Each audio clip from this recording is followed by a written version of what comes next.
Hello to you, hello amazing one. You're welcome to Love Talk Therapy. It's another day. I call it a beautiful day. How are you doing? Today I'm going to be talking on black and white thinking.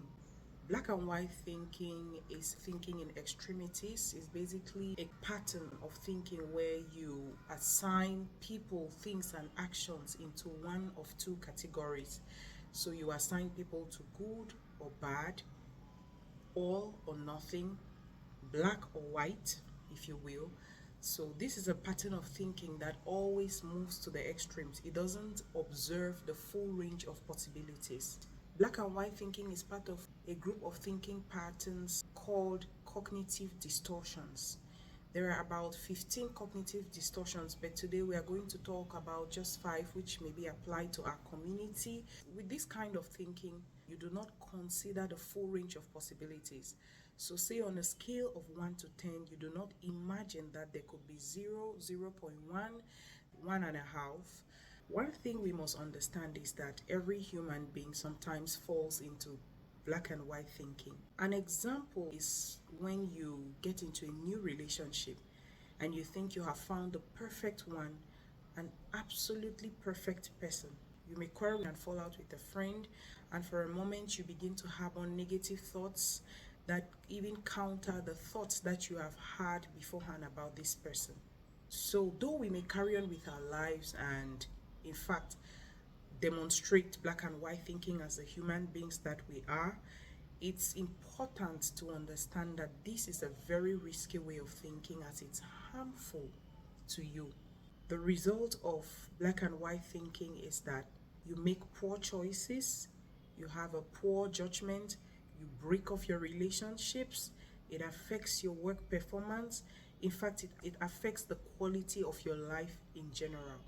If you think of people only in terms of entirely good or entirely bad, this is a risky way of thinking. You risk not seeing the good things that the bad person does or the negative things that a good person does.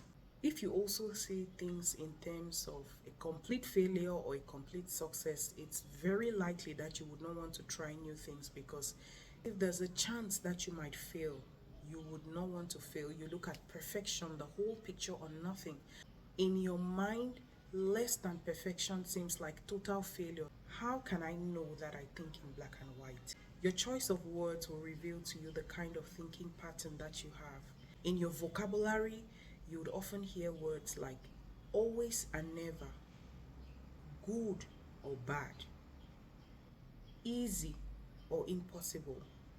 Another sign of black and white thinking is perfectionism.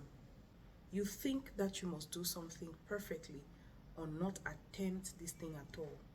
Black and white thinking demonstrates itself in the ability to see either the good or the bad in a person. This kind of thinking leads you to believe that someone must either be totally good or totally bad. Another sign of black and white thinking is negative self-talk. You may refer to yourself as a total failure or useless. You fear trying new things. Of course, if all you can imagine is success or total failure, there's a fear that if I make a mistake, I am totally bad.